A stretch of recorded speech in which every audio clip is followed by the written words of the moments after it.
माने गोरा वार्कार मानगोनां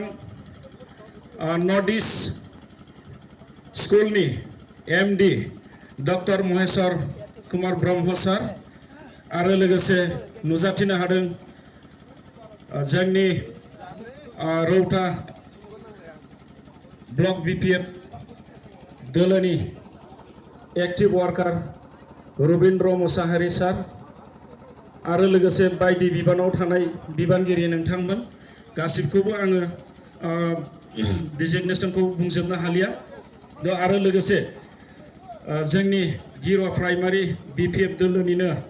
बायदि बिबानाव थानाय बिबानगिरि नोंथांमोन आरो लोगोसे जोंनि गिरवा प्राइमारि ओमेन बीपीएफ दोलोनिनो बायदि बिबानाव थानाय बिबानगिरि नोंथांमोन आरो लोगोसे गिरवा प्राइमारि यूथ बीपीएफ दोलोनिनो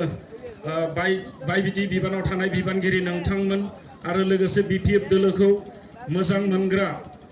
रायजो राजा नोंथां